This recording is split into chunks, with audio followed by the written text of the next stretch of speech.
And thanks for joining us here on PM Express. And today I have a big interview with the national chairman of the main opposition party, the NDC. He is Asiedu Nketia. There are big issues that we need to get his thoughts on. And of course, ahead of tomorrow, it's just up that he joins me in the studio for a conversation, because there's going to be a major protest led by the minority in Parliament, the NDC minority in Parliament. And they are asking for Dr. N.S. Adesing and his two deputies to resign, and they're going to be occupying the BOG. Today, of course, we've heard from the police say, well, they're not going to be allowed anywhere close to the BOG itself because it is a security zone. We'll ask his thoughts on this, and will he himself be there? And then, of course, the EC has also still been engaged in this tango with the NDC. Is the NDC returning to IPAC anytime soon? And as you know, the registration process is over tonight. The EC says that for those who are left in the queue today, they'll be allowed to vote still tomorrow. So why is the NDC still, raising fundamental issues with the EC going into a major elections next year? We'll pick his thoughts. Oh, and I'm dying to ask him about Kyerematen's resignation also from the MPP to go independent. And I'm curious what he will say about that. Please stay with me, because when we return from the break, Asiedu Nketia, the national chairman of the NDC, is my guest. The last time I spoke to him, he was still the general secretary of the NDC. This time, he is no more. He has the final say when it comes to everything NDC. Stay with me as we pick his thoughts on all these very controversial matters after this break.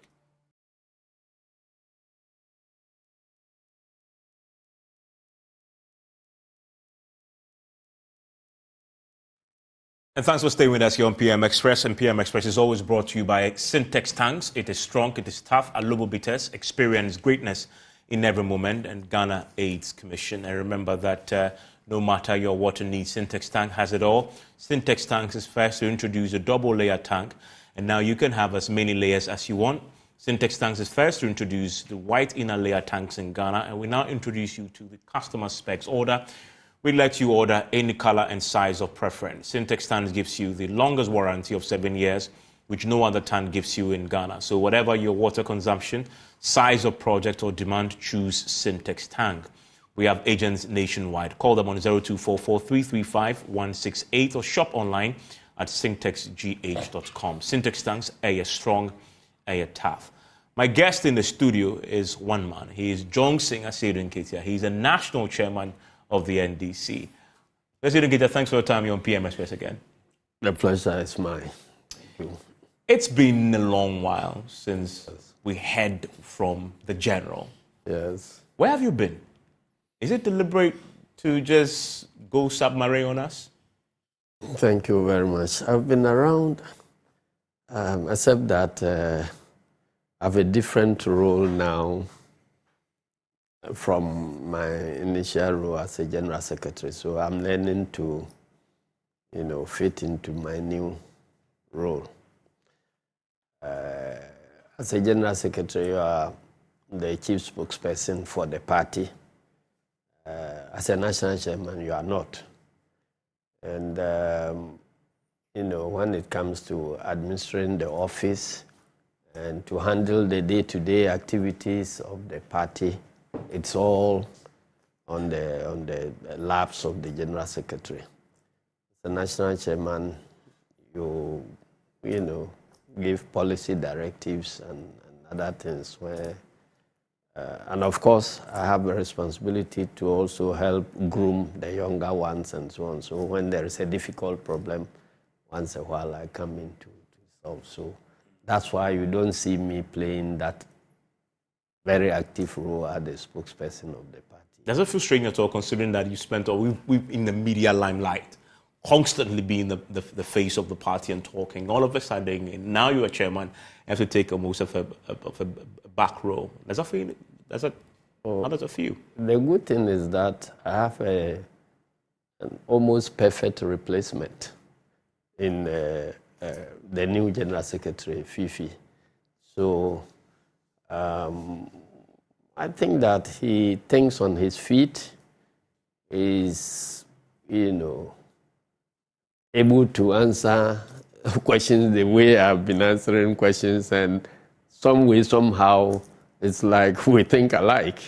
And so he may be responding to issues even without talking to me, and you see that his line of thinking will be perfectly like the way I've been doing. So I'm enjoying my new role because I'm confident that even in my absence, the work goes on.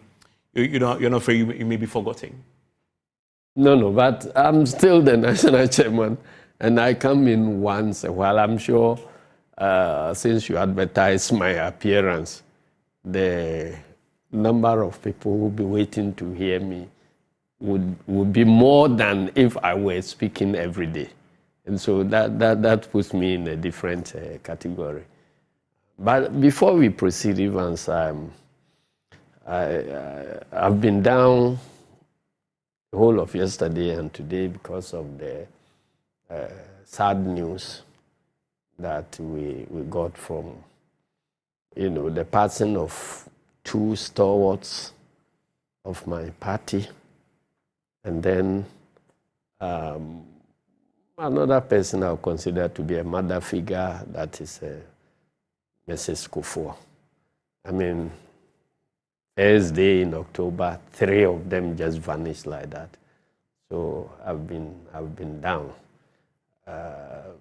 But for our initial arrangement, I wouldn't have appeared on this show at all. And so let me take this opportunity to wish the families of Honorable E.T. Mensah, who just passed. Everybody knows about E.T. and the role he has played in the establishment of the party. Even before the establishment of the party, the role he played during the revolution and all that, becoming the first national youth organizer of the party, and graduating into parliament, minister, everywhere. It's sad that has just left us. And then also, the same goes for Mr. Sydney, Dr. Sydney Lai, founding member of the party, and also the first national treasurer of the party. Both of them from Greater Accra, as if by some conspiracy they decided to leave at the same time. And then our aunt, Mrs. Kufuor. Mrs. Kufuor from my region. I've affectionately been referring to her as my aunt. Oh, you were that close? Oh, yes. And so all of them just departing around the same time. It's been a shock. But God knows best. The thing about what you just said that I guess also holds a lesson for even political players like you, and there's always this perception out there that you guys are enemies because you're NDC and MPP. But you're saying that the wife of John Kufuor, yes, who your party and your leadership was very critical of, you call an auntie.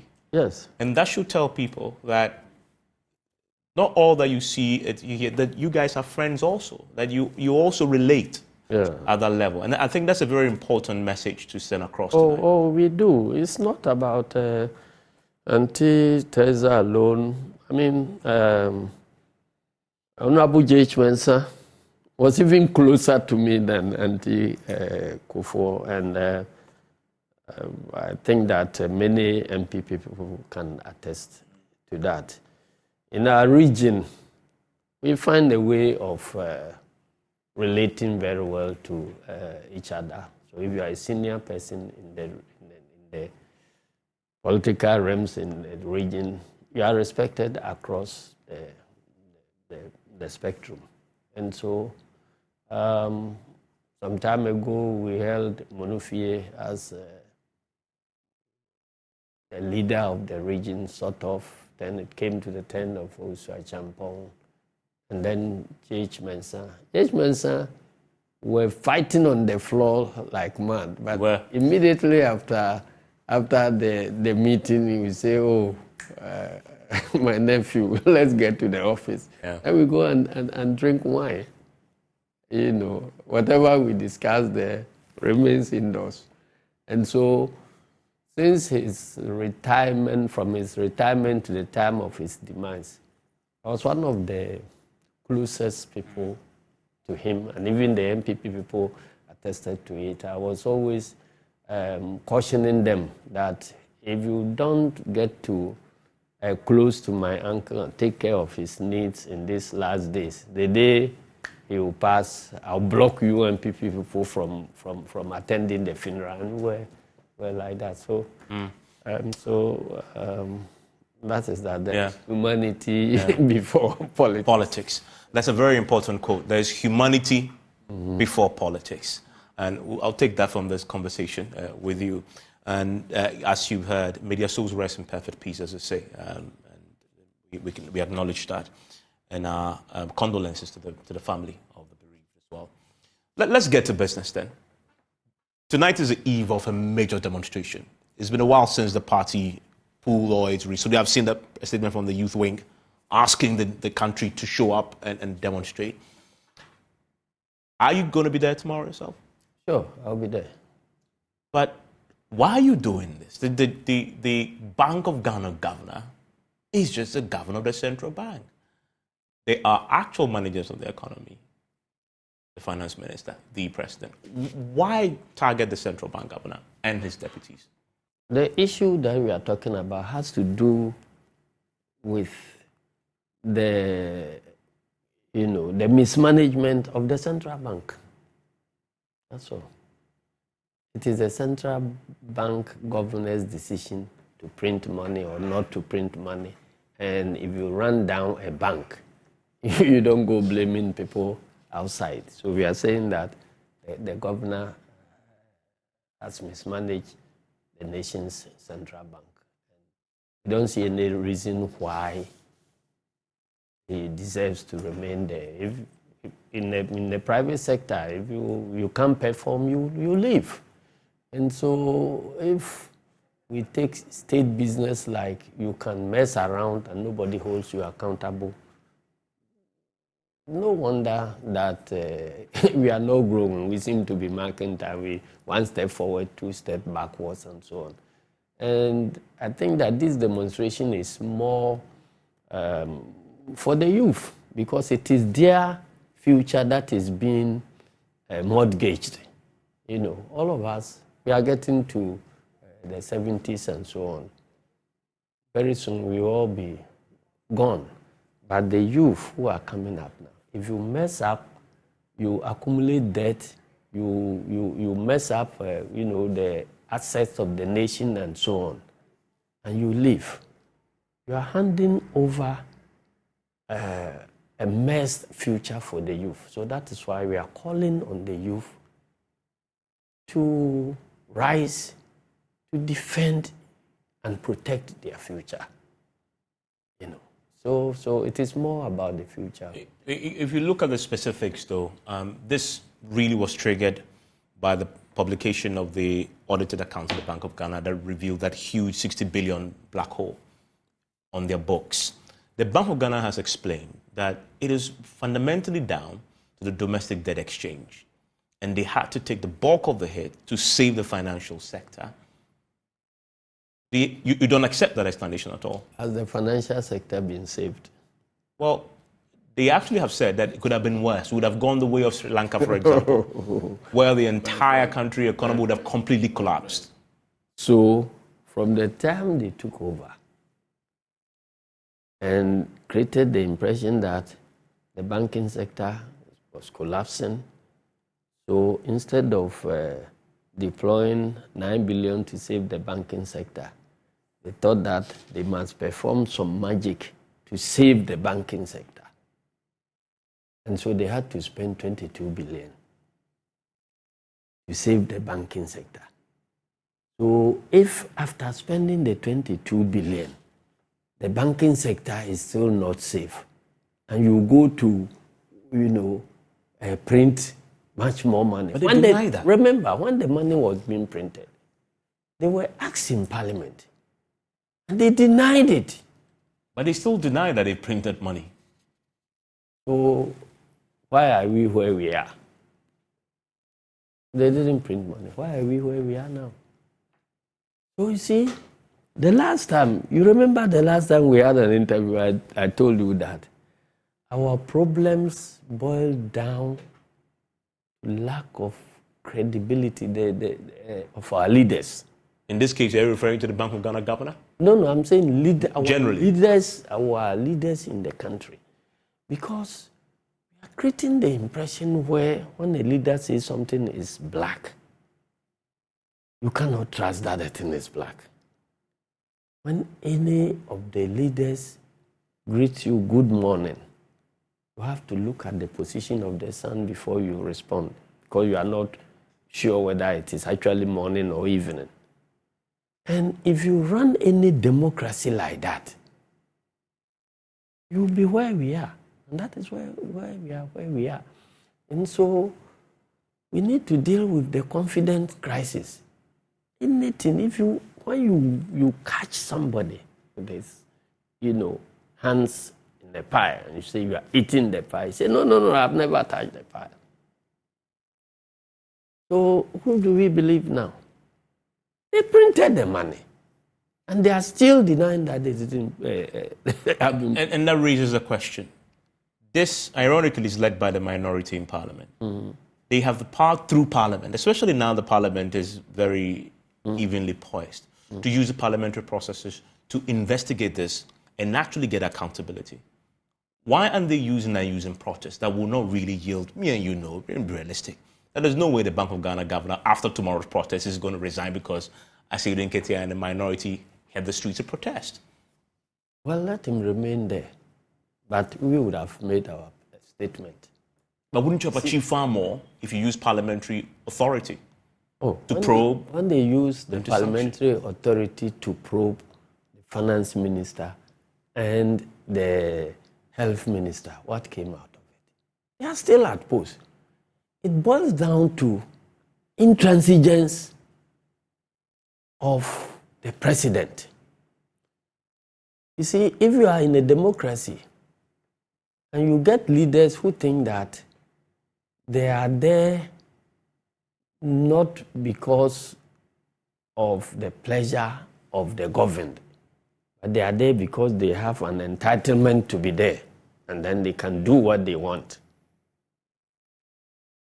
then that is completely not a democracy you are running. That is why I always say that when there is a coup d'etat or some disruption, and some leaders sit somewhere to say that let us go to restore democracy, you must be satisfied that what you are going to restore is democracy in the first place. If there is no democracy and there is disruption, and you say let's go and restore democracy, what are you going to restore? How do you characterize what we have in Ghana right now? Come on. How do you characterize what we have in Ghana right now? Democracy? It's a very defective democracy. What's defective about it? Because in a democracy, citizens are not spectators. You're quoting the president. Yes, citizens are not spectators. They are active participants. Now citizens are being told that say what you want, we will do what we like. Are they not spectators? Number two, there's supposed to be a rule of law. Rule of law means the law is supreme and everybody is subservient to the law. But what we are seeing is rule by law. It's a different thing. Rule of law means we are all, the law is supreme and we are all subservient to law. Rule by law means that you are using the law as a tool to achieve your wishes. So you are not under the law, but you are using the law to achieve your wishes. So it is characterized by a dictator who looks at the law and says that if I do it this way, I'll get the appearance of acting with the law. But in actual fact, my wishes prevail. So that is rule by law. That is what we are having now. We are not having rule of law. If you have a democracy, you must have a democracy where majority of the citizens have confidence in the judicial system and the other state institutions. Now, if you have a democracy where survey upon survey turns out a report that 80%, 70% thereabouts have no confidence in your judicial system, you are not running a democracy.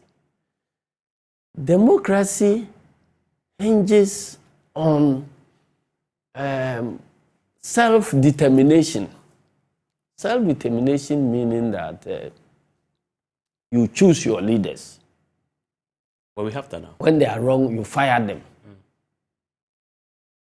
And that process is facilitated by an independent and unbiased umpire. So if you have a system where you have, the system of ensuring that citizens have the right to change their leaders, that system is blocked. Or there are attempts to block that system. You are not having a democracy. I mean, if what you say is the case, do you then agree, or would you say that Ghana's current democratic environment has laid a foundation for what we've seen in the sub-region where we've had upheavals and coup d'etat? We have gone beyond that.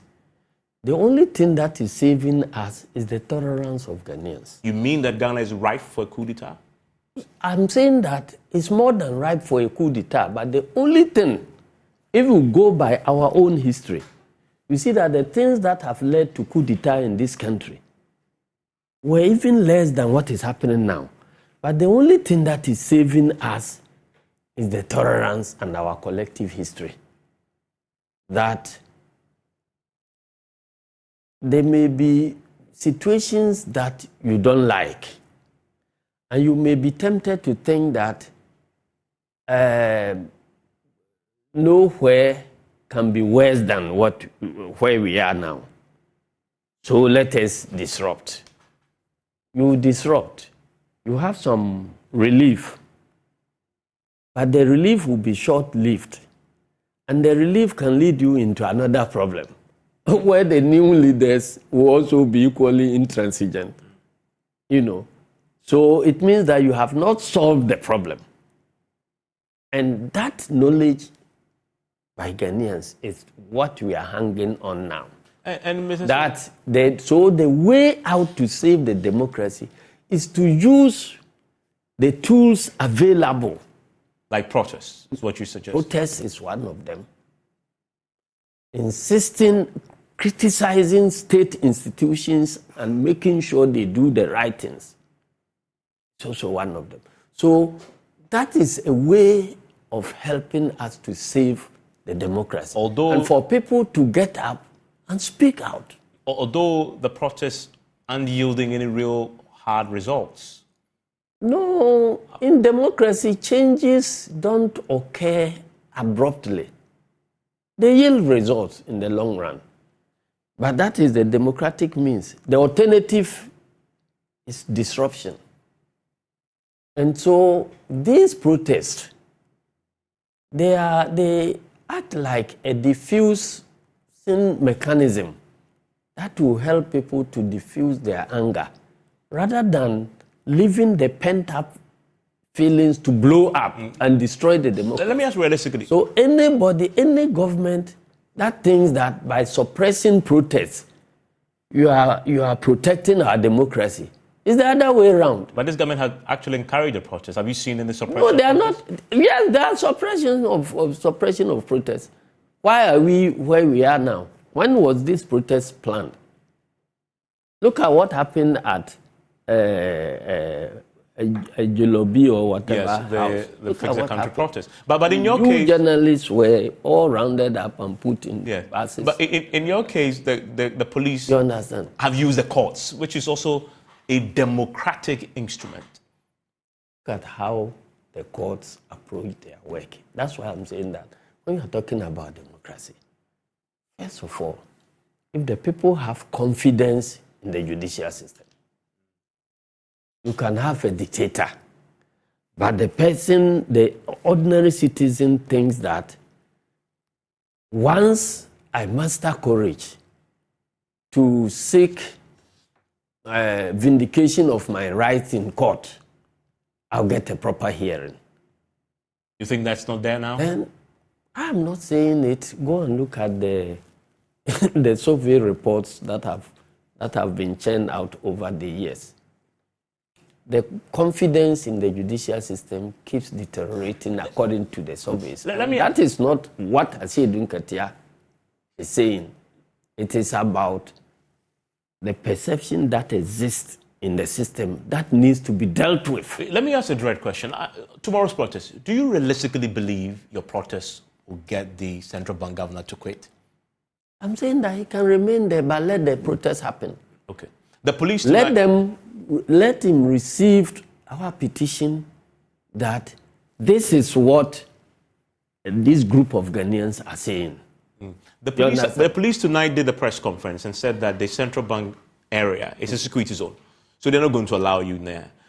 Your minority leader has said that what he will going to try and negotiate tomorrow is that the leadership will be allowed to go and present a petition to him there. But police said that's a security zone. Oh, so within a security zone, human beings don't operate there? Not a protest. No, we are saying that one leader, two leaders, three leaders presenting a petition to the governor. What type of security threat does it pose? But that was not agreed with the police. And I'm saying that the police don't have to agree to that. They are doing the wrong thing. They don't have to agree to that. It amounts to, trumping on the rights of Ghanaians. Why? The Bank of Ghana, don't they have a banking hall there? Don't people go there to transact this thing? Courier services, don't they have courier services?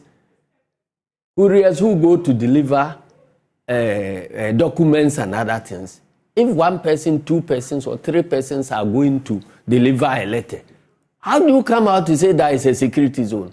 In any case, what is the limit of the security zone?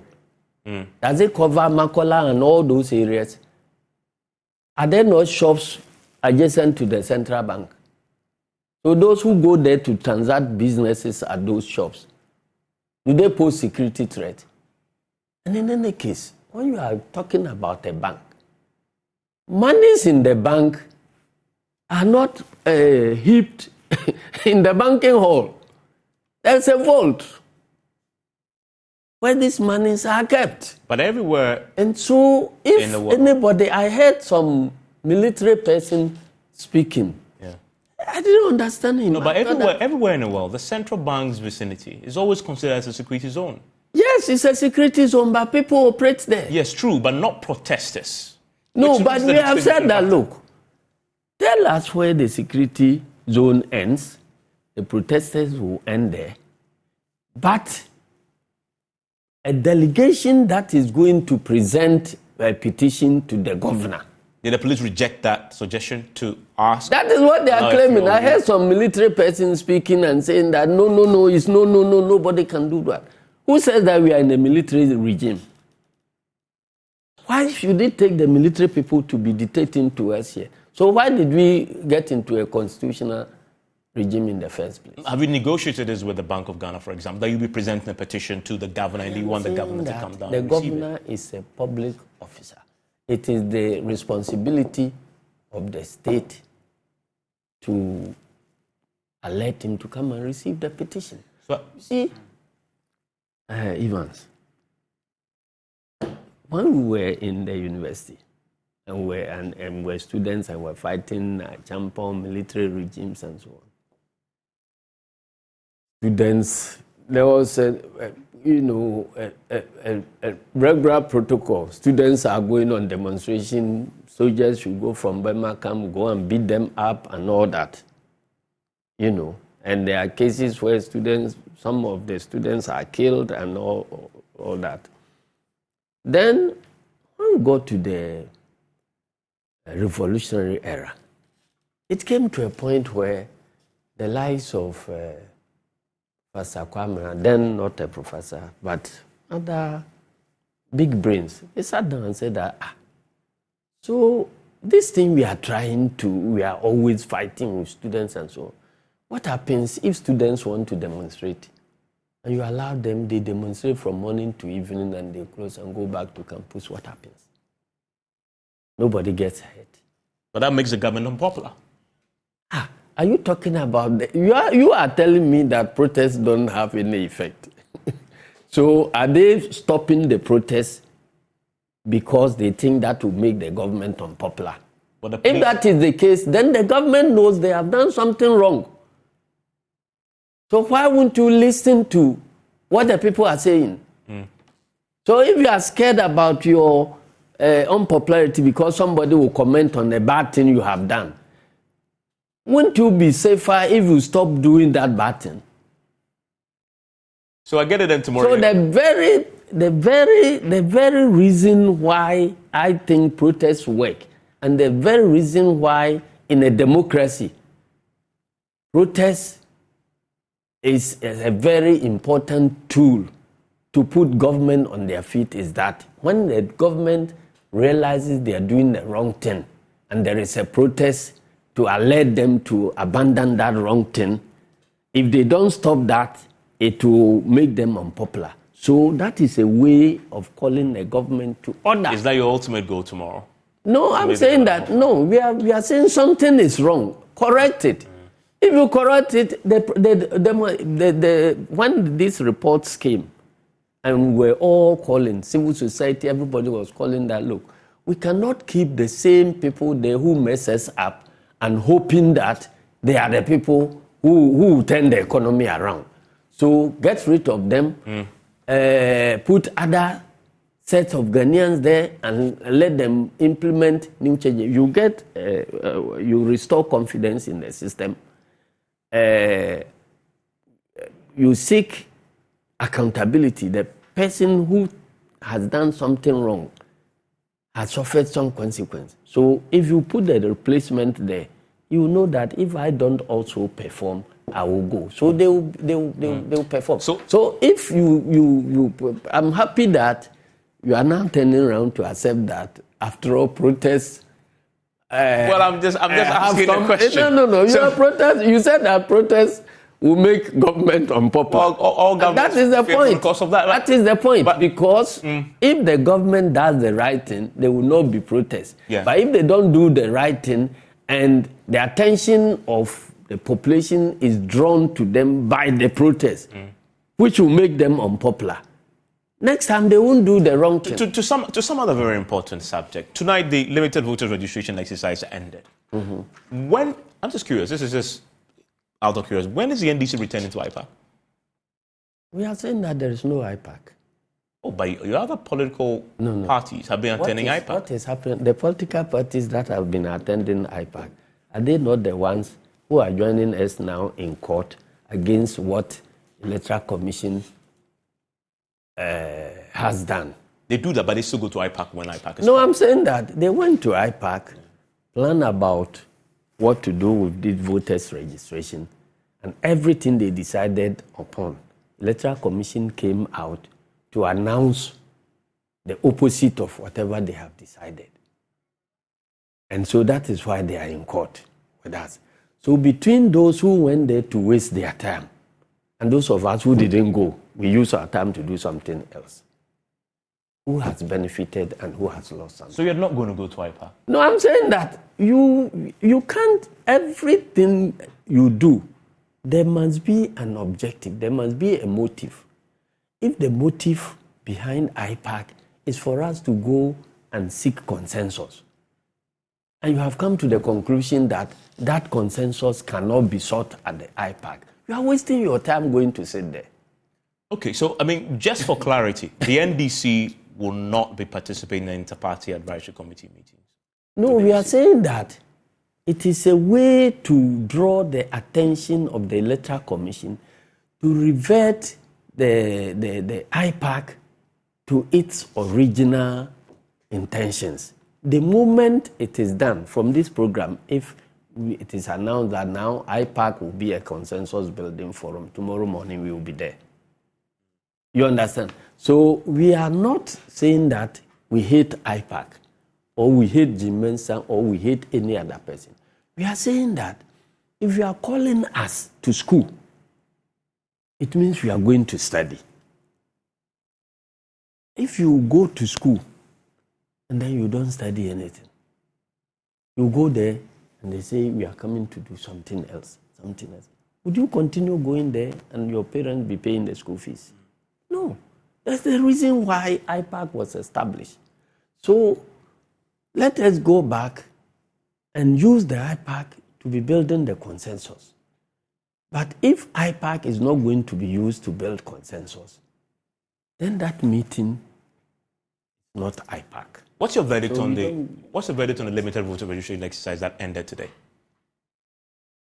Well, it has just ended. We stated in the past that this cannot pass as a good registration exercise. But they've exceeded their target. No. Who set the target? EC. Why should EC be the one setting the target? Based on what? But they are the sole authority mandated to do so. Who else must set the target? You are. The Constitution says that register every Ghanaian 18 years and above so they can participate in all elections. You are not the one who determines the number of Ghanaians who are 18 years and above. Are you? No. Electoral Commission, are they the ones who do census in this country? There is a body that conducts population census. And the figures they have tells you that those who are 18 years and above, this is their number. And you go there setting targets unrelated to the population census figures. So what is the basis of setting your targets? And you keep revising the target. They started by setting a target of 1.5 million. Somewhere in the middle of the process, they said they have revised the target to 750,000 and so on. So it's like, some guesswork. Something that ought to be scientifically determined. They are using guesswork in running the place. So you see, we have a population figure in this country.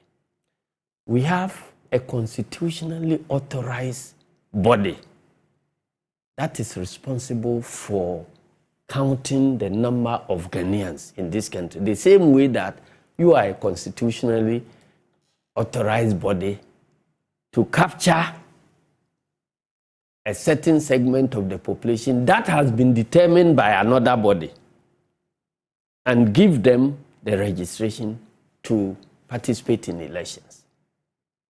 You are now assuming the responsibility of determining the number of Ghanaians who are 18 years and above, even though the figures from the authorized body are ignored. What do you think you are doing?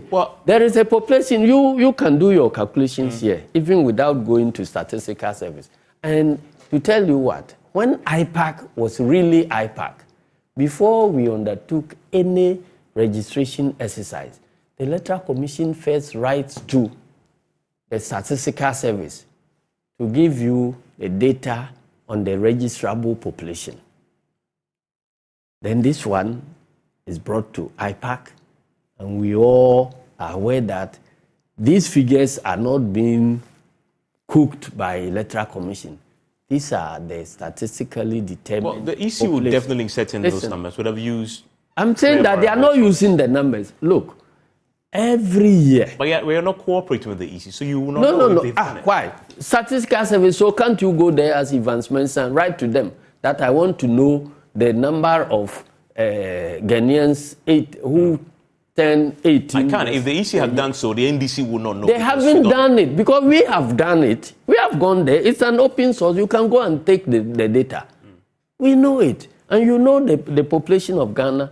You know the population growth rate, which is around 3% and so on. Even without going to pick the figures yourself, you can do your rough calculations.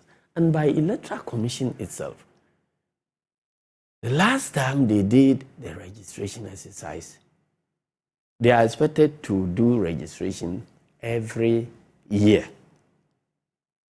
The last time they did the limited registration exercise, I think 2020 or 2019, thereabout. They captured 1.2 million people. That is for only that year. Yeah. Now, from that time to now, 2021, they haven't done any limited registration. 2022, they haven't done any limited registration. 2023 is about to end now. So, if you take that population, growth, that every year 18, at least around 1 million people enter the 18-year bracket. We are talking about 2.5 years or 3 years. So it should be around 2.53 million. There will be continuous registration next year, is what you understand? 2.5 or 3 million. But they've made provisions so for this. If you are going to do registration today, and you are going to capture the backlog plus the ones who have entered this year, and in all your right senses, you project that you are registering 750,000. So the thing has ended now. EC says they're not extending. What do you plan to do about it? Oh, we are not doing anything about it. We will go with them, but we are saying that it is when things happen and those who know don't talk about it, then they are guilty of that wrongdoing. Who are you referring to? Every wrong move they make, we'll point it out. But we are not boycotting elections. We are going alongside. But we let them know that this is what you are doing is wrong. This is what you are doing is wrong. There will be a day of accountability. Next year? There will be a day of accountability some way, somehow. Okay. So it will happen one day because the worst dictators, you can have a dictatorship 30 years, 40 years, by all means there will be an end one day. You used to have a good relationship with Jean. So I've always had a good relations with her. It's not about Asiedu Nketia and Jean Mensa. Okay. Because I'm wondering, that personal relationship, can't you leverage that to get the answers? Oh, that failed long time ago. It's like... You tried? Oh, my friend, I don't want to talk about those ones yet, but I'm saying that it is beyond maybe Jean Mensa as a person, or it's a systemic thing. It's a planned systemic thing. A planned systemic? Yes. Those are strong words. Who's planning this? Oh, don't you know that we are in a state capture? Of the Electoral Commission? The state Commission? has been captured. No. By Nana Akufo-Addo and his government. So all state institutions have been captured and are being used to service the interests of a certain group of people. Which group? So that is why you have all state institutions that have been compromised.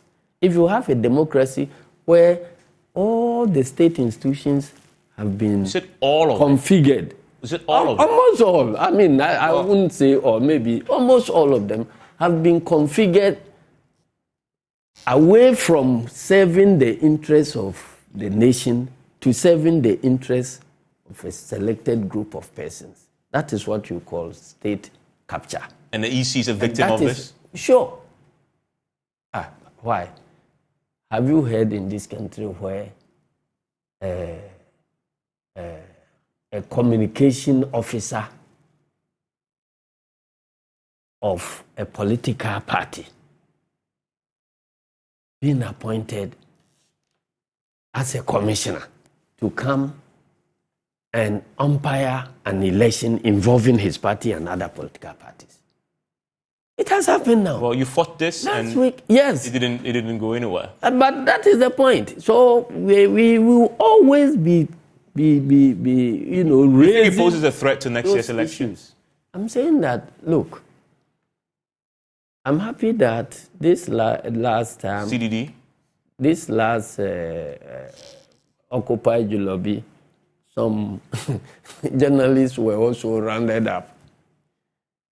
Because you see, when they come for the trade unionists, you say you are not a trade unionist, you don't care.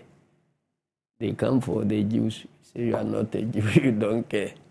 They come for that, you say I'm not this, I don't care. The day they will come for you, there will be nobody to care. Alan Kyerematen, so, let's end on Alan Kyerematen. Nobody will care. You see, when this Niger president, he shut social media down and he was grabbed. He used social media. He was now saying that people should make noise, make noise, make noise. You have claimed the means of making noise. Let me ask you about Alan. Alan resigned last week. Mm-hmm. What's your reaction to that? From a chairman's point of view, who's going to run and who's prosecute? I'm not in MPP. But you stand to benefit your party. I'm saying that I'm not in MPP. This is an internal thing that is happening within the MPP. But you stand to benefit your party next year. Why?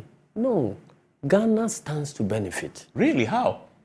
Because you see, some of these actions help to diffuse tensions that are leading to disruption of the democracy. How? Tension within the NPP or tension in the country? I'm saying that, look, when there is something going wrong, you see, in a democracy, you cannot completely block wrong people from assuming leadership or presidency. So once a while, even though political parties will play guardrails or something to prevent wrong people from sneaking through, once a while you can get a wrong person coming through. I wonder how Alan Kyerematen... And then when that wrong person comes through and is messing up, then patrons, both within the person's party and outside the person's party, who are interested in protecting the democracy, they come together. So Alan Kyerematen is a patriot. And they say that, look, there is nothing worse like this. So taking my party interest and the interest of the state, I'll go by the interest of the state. So this is wrong. Let us come together, get rid of this dictator. Once the dictator is out, we can now set our democracy, save our democracy. You see? So it has happened several times. Trump was removed because even some Republicans felt that this is an aberration. So let us come together, even though it will cost us a presidency. It is better to save America, so let's get rid of it. I want to take you to 2000. So Alan Kyerematen's resignation, my view about this is that even people within MPP knows that the government that is being run now, it is not characteristics of even MPP. They mentioned that this is not the party we founded. And we are saying that this is not democracy. So all democracy-loving people must come together and take actions to kick this system out. Then we can reset. Let me ask you that on the back of that. So Alan, I am calling on NDC people not to attack Alan. You know why? Tell me. Because if you are a political party and your objective is to win power and implement your ideas.